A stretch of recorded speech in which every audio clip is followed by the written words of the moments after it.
Six-minute rune, level 6 ready to go here on the Mars. And fast Now transition Thunder, lang I tayo. think they can Mabilis ang start transition to lang. say, yeah, we get to play some Dota Pero this ang game. ganda ng And laban, that's eh, where no? they shine. Ito naman tayo, Fnatic Because they at do saka play Thunder. very, very well with Pakaz by basically playing as 4 on the opposite side of the map of where he is. That is very true, and that's how they make space for him early, and then they just literally follow Pakaz wherever he goes. Yes. Pakaz says jump, and they go how high? Exactly. Yeah. When he has items. Before then, they go, get away from us. Jump.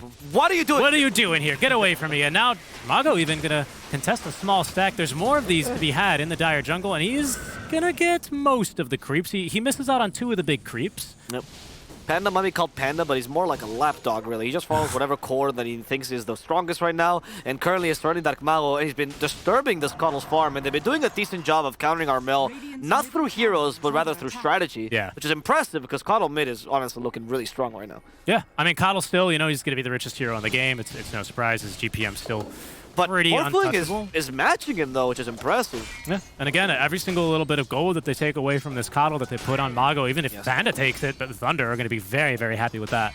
Of course, the problem, though, is that by doing this, they are giving Raven a freer lane than they would have otherwise. They can't really gank this Lifestealer. Not like Mars could do much against him anyway. And Lifestealer is a faster carry than Morphling, something that could come into play a little bit later here for Fnatic. And here's where Fnatic is really going to like just go absolutely ham on this Coddle. The bots are being delivered now for now 8 minutes in. It is going to be difficult for Thunder, who don't have any really natural bots builders, to try and contest his global mobility and his farm.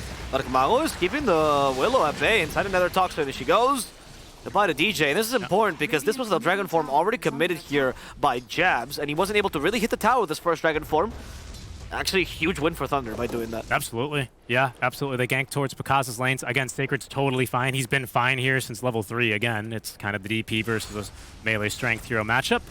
And all so good so far for Thunder. Armel is going to mirror that rotation now as he looks towards the top lane.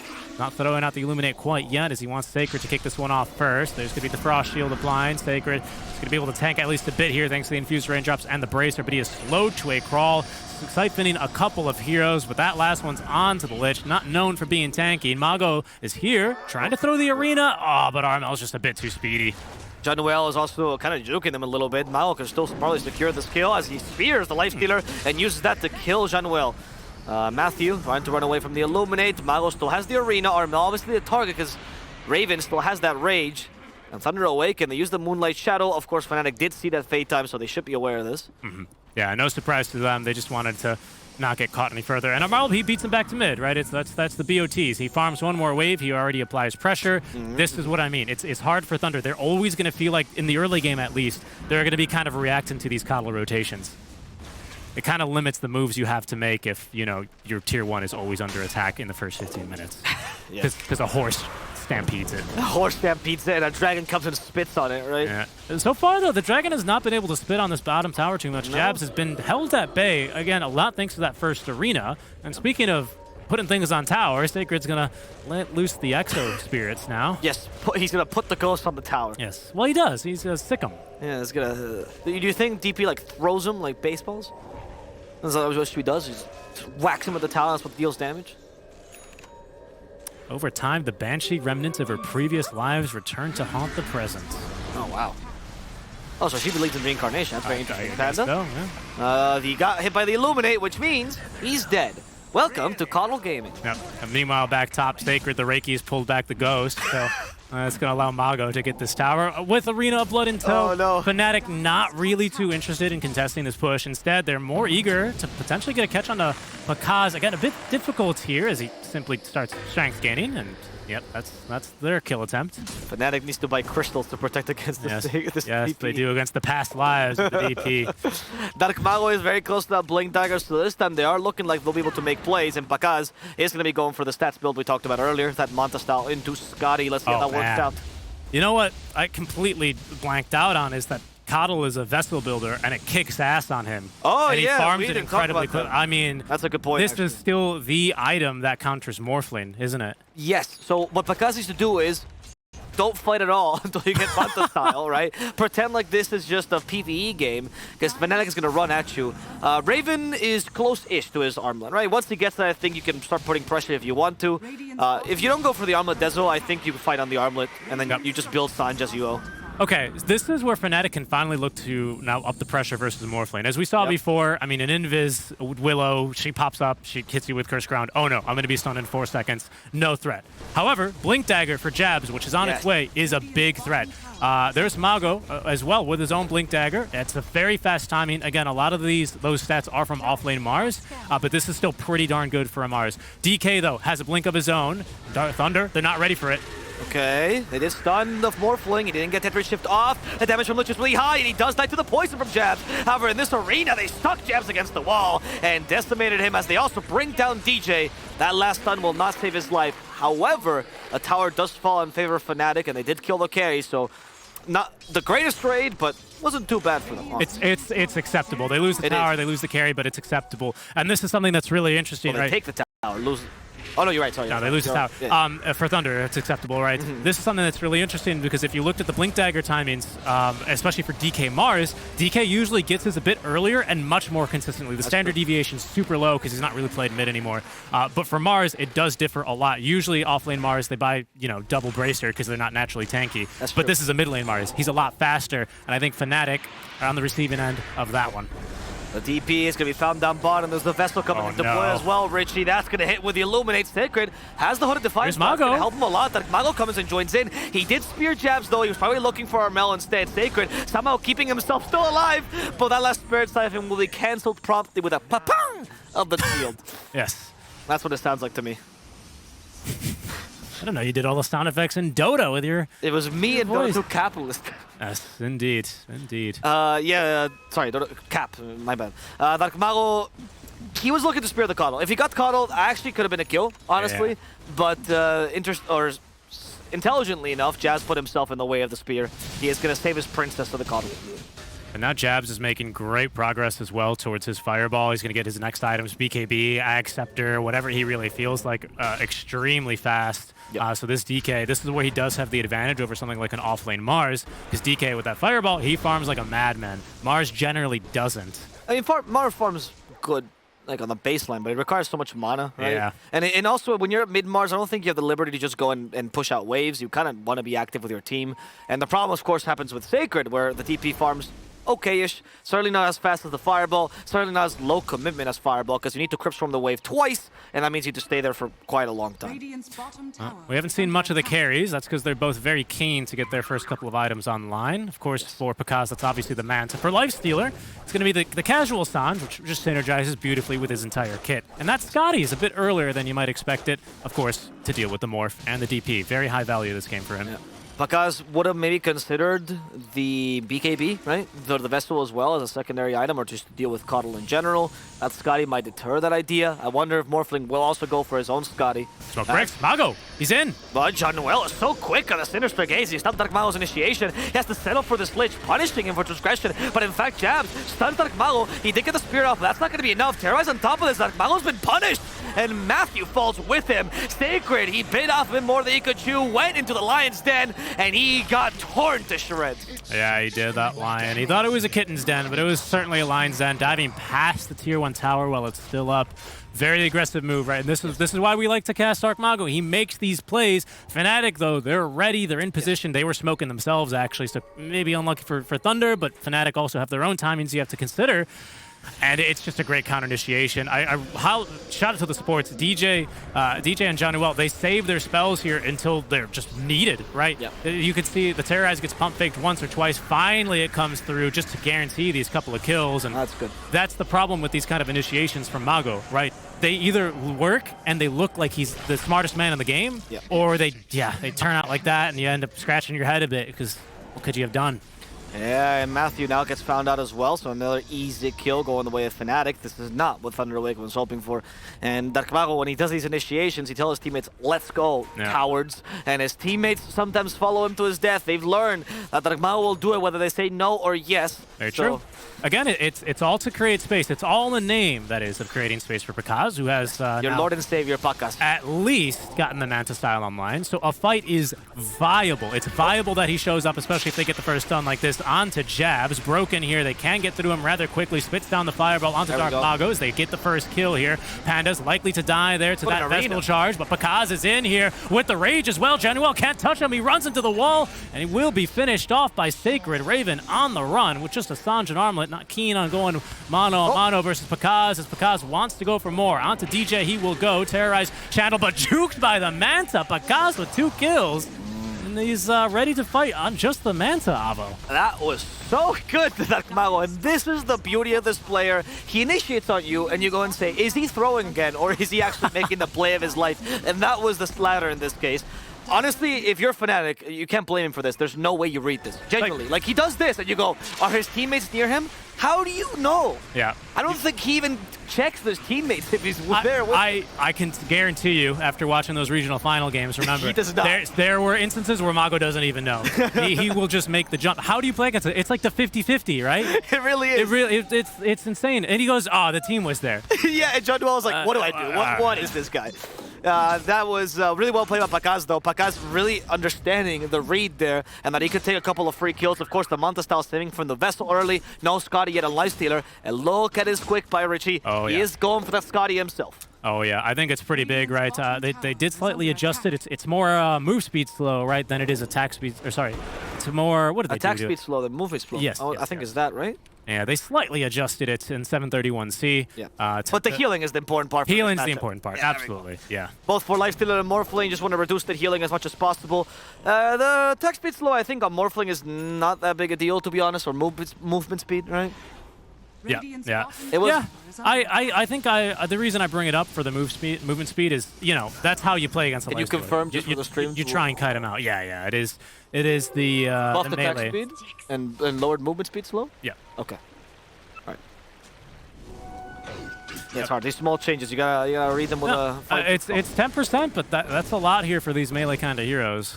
It is, and you won't be able to kite Lifestealer as easily, which is an important part here, of course. Yep. The attack speed, though, might be an issue with a mono that we talked about earlier. Exactly. Naturally, Morphling DJ? does usually scale better. Invis Rune, yeah, so he's going to be able to get the jump here. God doesn't That's blink as dagger. well. Yeah. Again, it's just you need Jabs to be the one to jump in. Yes. But Jabs is scared because of Nether Toxin. Yeah, true. And Pakaz is going to be tanky. Okay, this could be it. Into the trees he goes, and... Oh, that was weird. He went to the trees, lost vision of him, and Jabs couldn't really jump in with a Dragon Tail in time. Yeah, got it. Yeah, the way that the fears work a bit differently, right? Because if you get feared from DP, I think you just run away from her. But if you get feared by Jinx and Willow, you run towards your fountain. That's what I thought too. Yeah. There's some weird interactions where it seems to break. And sometimes with terrain, it's really funky as well. Or I mean, just a bit of a miscommunication there. Either way, it's just an Invis Rune at the end of the day for Fnatic, and an ulti that they can honestly likely go without here for the next minute. As we've entered a bit of a lull where both cores, again, they would like to get their Scotties up. It's the race, a drag race even, to the eye of Scotty. Armel, in the meantime, he's happy to continue farming the entire map. Richest hero in the game. Yeah, Armel, what can he do with his farm, though? He's gone for a BKB to survive this onslaught from the Mars as well, so now he'll be able to leave the arena.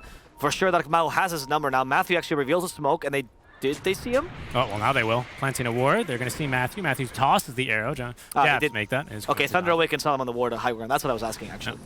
Yeah, so well done by Matthew. That saves him completely. I mean, it wasn't really intentional, but good positioning, I guess. Yeah.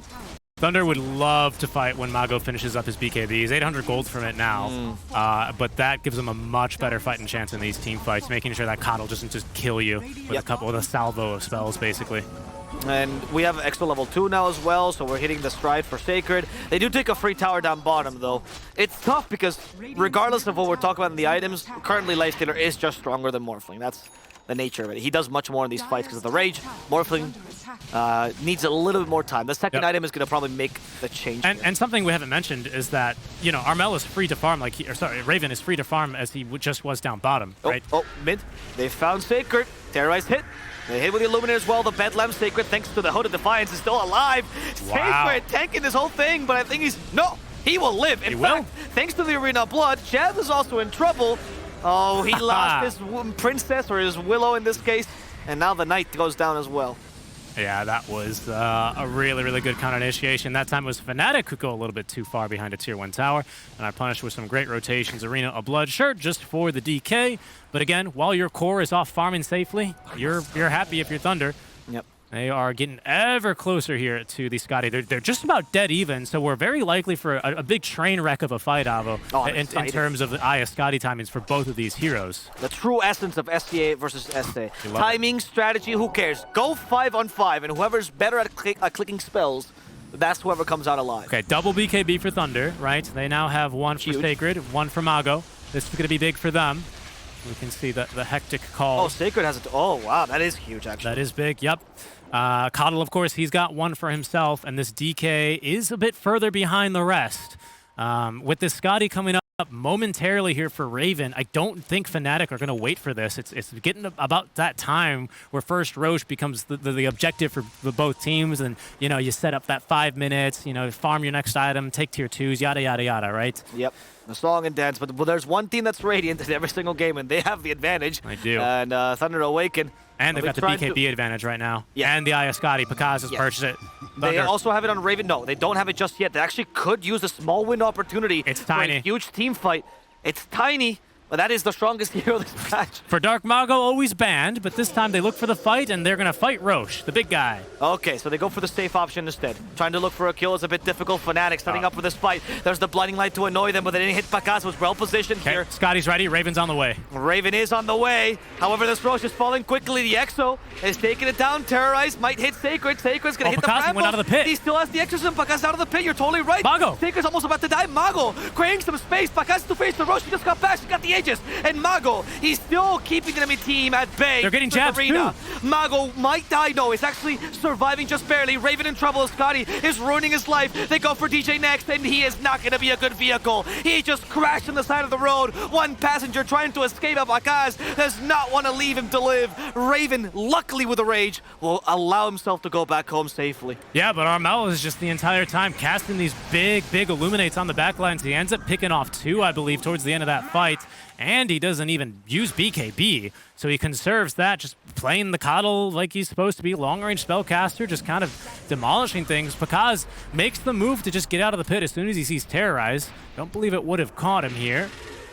I think Raven's choice to immediately leave that team fight made that team fight so much better for Fnatic than it had any right to be. You can see it here, right? Because of the arena, they actually keep him at bay for so long. He goes and fights for a little bit, and the moment Roche falls, Raven, the ever-consistent carry, gets the kill on Mars, or tries to, and then just leaves. Yeah, again, it's Armel. He gets it, not on this one, but he just keeps throwing these horses over, man, and Mago's got nowhere to go. Horses. Can you imagine if you just see an old man on the side of the road and he just keeps throwing, like, ponies at you, dude? Yeah. What would you do? You slap him. That was the choice that Mago chose. I mean, very little else you could do, I suppose, if he also solar binds you and he can't move, but, you know. What would that be in the real-life equivalent? He'd like, oh, the old man's bald and he flares you with his eyes, right? There we go. With his bald head. There we go. Krillin style. As Pakaz quite happy with his team fight went, because I think he determined he is stronger than Lifestealer currently, and Raven starting to feel the anxiety about that. Yeah, I don't think he quite has the damage to right-click through him yet. No. But he will. It's a slow but eventual win for Morphlane. This does get scarier for the Lifestealer when the damage items come online for Morph, right? And right now, what's he got flying towards him? Don't see anything too crazy here. Just the crystals. It's bang for your buck, and as you can see, it's quite fast here for the Morph. They have to pull, of course, from the patch average because not a lot of Morphlane. I think the first one of the tournament here. It is. This is the best bang for your buck, I would say. Yeah, first time this major. There we go. Oh, wow. Awesome. New record. New record. Pakaz, best Morph in this major? I'd say so. I'd say so. And the worst one, though. Yeah, he really does. Yeah, and he's also just statistically average, so it's hard to say. He's everything. Yeah. He encompasses Morphling itself. This joke ran its course. BKB on Jabs here. this might be a small turning point. Jabs kept getting caught in the arena, right? And that's actually like Mao's role, very similar to what BetBoom was doing. Now with the BKB, he'll be able to just ignore this God of War. Yeah, not only that, honestly, Panda has been doing a great job every fight at just wherever the DK is, he spits on him. Mago is going to BKB immediately as they turn now for the kill on John. Spear will collect him on the tree. Raven cuts it down, and there's the E-Blade from RML as he's been farming up. Arena is up, but Jabs with his fresh BKB jumps in and deletes Dark Mago. John eventually drops as that's the Chain Frost bouncing around. There's going to be the Vessel applied to Matthew, but without the Solar Bind, that's not going to be enough damage for the kill. Sacred did use the Echo for this as Panda, and he's going to be forced back, and he's looking for some more damage onto Armel. Stunned up, left high and dry. I believe that's going to be Thunder losing 2 for 1 then, but they still conserve the Aegis. No, I think Raven actually went for the psychological play, right? Because he bricks the tree. And you're like, what does that do? It's not hoodwink. No. And then Mago thought, does he think I'm fucking hoodwink? I don't know. And he just went on him. Like, I'm going to kill this Lich. Who does he think he is breaking my tree? And all of a sudden, they got baited into it. Yeah, I'm not really sure what it was about either, because it's not like when you're stunned by a spear, you lose vision like a hoodwink, right? No, none of it. I'm telling you, it's a psychological warfare. He knows Mago would get baited by that. And I guess he did. It was for his own vision, I would presume as well. Right? Yeah, right. Just in case Lich dies. Yeah, exactly. Yeah, just in case he dies. That's the real analysis. But you know, we like to make fun. DD here for DJ. Right now, Pakaz, nothing in the quick buy. He's sitting on a pretty decent amount of gold here with 2K. Raven's got the Satanic clearly set. That's that secondary dispel, and of course the lifesteal amped by Sanj, right? With Feast, it's a lot. It will help him in the 1v1. It will. I mean, the secondary dispel can be kind of useful when you're trying to regen a bit, because Morphling might be like, you know, hit Scotty, run away, he doesn't reapply it. All of a sudden you dispel the Scotty and you get like that extra second. Sometimes 1 or 2 hits of Satanic is all you need to really regain everything, right? Absolutely, right. Especially it'll come into play here. When you got Feast operating as well, all on top of that, your Sanj, yes, it's going to be good. It also allows you to play much more liberally with your Rage, because right now you have to be careful with the DP silence, right, as you said? Yeah. And with the Satanic, boom, you can just go into the fight, keep it until the very last moment, who cares? I was wondering if we would see a Dispel here, an aggressive Dispel, that is, for Thunder, to deal with the Frost Shield, because that is something we haven't really touched upon, but would be kind of a fight changer, right? Who's building it? Well, it's Matthew, right? Matthew has the Yule Scepter now. A little bit hard to use this item on a Lifestealer in general, but it is important to consider the Frost Shield is going to allow Lifestealer to tank basically all of Morph. Morph is a right-clicker. He's a physical damage, in case you haven't seen the new Morph. This is going to be, like I said... Yeah, stats Morph. It's the older Morph, right? It's not the shotgun anymore. You do the... you just build a bunch of stats, and you're kind of unkillable. Absolutely. Yeah, and then...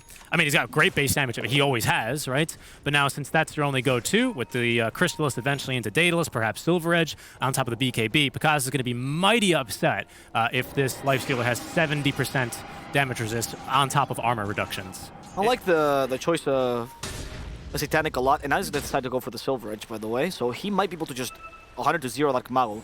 And I think that might be the solution. In the BetBoom game, I think something that they didn't really consider, they couldn't really do, was the... Oh, we burst on the Mars, right? Or they just couldn't really do that because it was a support and everything, and you wasted too much time, etc., etc. But here, where he's a mid laner, bursting him down is a huge win to you, and then he can't really control you for a while. As they will do the same here to Panda. Mago thought about going back in, and then Panda said, no, I love Pakaz. Get away from me. Don't die. Do you think that's what he does when he dies? Pakaz! I love you! Pakaz, please! Pakaz, like, this weirdo keeps calling my name. Raven? He's not too scared. There's going to be the Raged. Pakaz, buyback here on the Viper. It's still before the Roche timing, but Abo, they seem eager to fight. Mago is way too eager to fight. Oh, yeah, he is. And they're eager to burst him, eager to show him his place. Pakaz, he leaves. Sacred with a blink as well. Yeah, Pakaz is eager to leave for sure.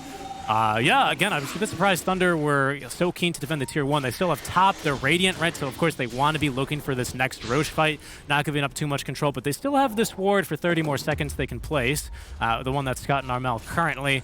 They have a top Tier 1 as well, you know, that they can play around, so a bit of an unnecessary death. And one of the biggest differences on why it's so much easier to nuke through a mid lane Mars is mid lane Mars a bit more of a spellcaster than the kind of tank that an off lane Mars is. He's going to refresher here from Mago, right? He realizes it's all about the spears, getting that secondary stun, continuing to lock down these heroes, more so than, you know, tanking TB shots or tanking the gyrocopter flak cannons with my active bulwark, right? Yeah, that's true. It's going to be a a rough survival, though, for him as a result. Because, yeah, you're right. Double spear, double arena is going to be a huge idea. But once you get Silver Edge, I feel like you kind of need to tank at some point. Yeah. Or they just burst through you. And this is what I was telling you. He's just a really prime objective. I think the idea of not going on the enemy tank is long dead in Dota as long as you have the right items to deal with them, you know?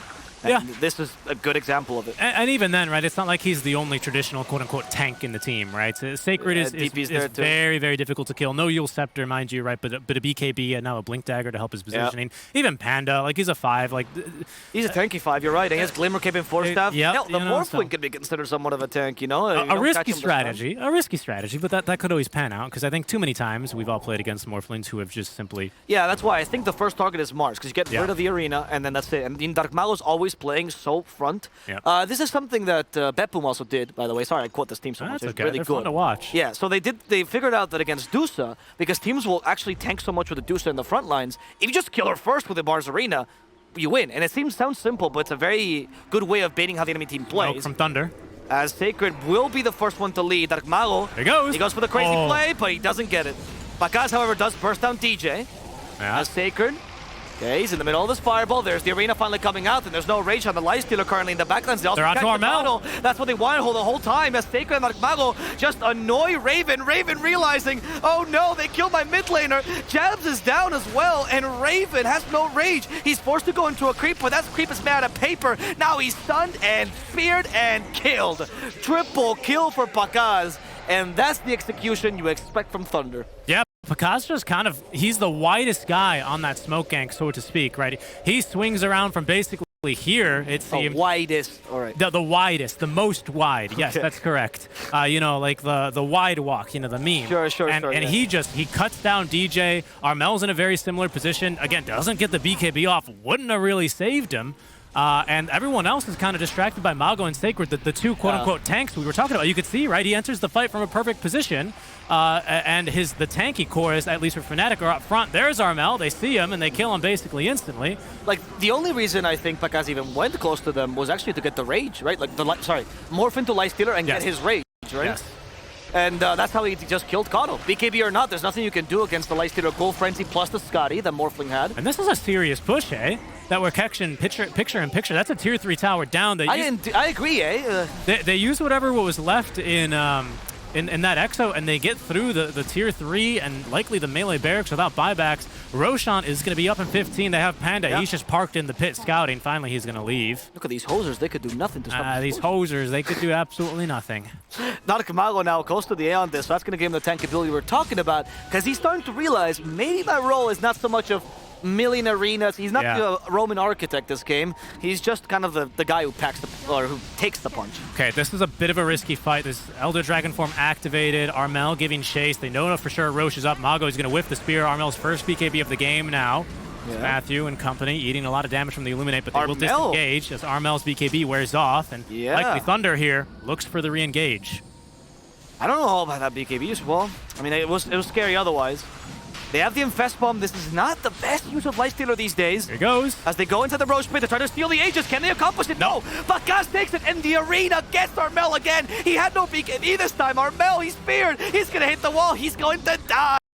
Jabs also falls, and this poor Lifestealer sent up in the air. He does have a rage, but no TP, so he can only deal with the supports right now. Sacred could be his target. The help from the Terrorize. Bakaz, though, has slowed him down thanks to the Scotty, and Mago with his revenge spear. They even forced the X off of Sacred. They all fighting Raven. Raven is strong, but is he strong enough? Bakaz will show him he's certainly not. Dark Mago finishing off the last unit here, which was the Lich, as Willow managed to make the sneaky escape away. Yeah, big fight for Thunder. They get the Aegis. Armel pops his BKB. You were a bit inquisitive on the timing, and I think it ends up showing there. The arena completely wrecks him. Nowhere for that corralled horse to run off to. And Sacred. This poor old man running into walls. he's couldn't find anything. And Thunder, there's no buyback. I don't think they know, but there's no buyback on a Raven. All the buybacks have been used. DJ's got it in 30 gold, so if he dies, he's likely to have it in but a few seconds. But Bakaz with the DD rune is making very quick work of the structures. I don't know, that's the exact right play, though, because if you don't get the throne in this time, I mean, you still have No, 3 heroes. no, you have to remember, no ping. Back in the Annie Major, Oh, it's they true. went for Barrack, It's they true. lost the game, Avo. It's Not true. here. They've learned this is why they have Pakaz. This is why Pakaz is Panda's favorite player, because he makes the calls. He makes the calls to go for throne. 30 However, seconds. 10 seconds for the Cuddle to come back. They have to fight. They have to delay this. They go. And It's they kill Aegis. Pakaz. But it's only his first life. Jab's already activated that BKB. The arena's still working here. Pakaz is back. However, Jabs is Armel dead. finally making it. Jabs is dead. The Willow bought back. What can they do? They have a terrorist. Pakaz Throne gets the exposed. BKB. They're trying to kill the throne. But the frost shield's working. There goes the Lich. No more frost shielding for you. 10 seconds. 10 seconds and the life stealer's back, but will the throne last that long? They It don't doesn't have look like it, Avo. Binding Thunder. light. They're doing it. The GG's GG. They've evened it up 1.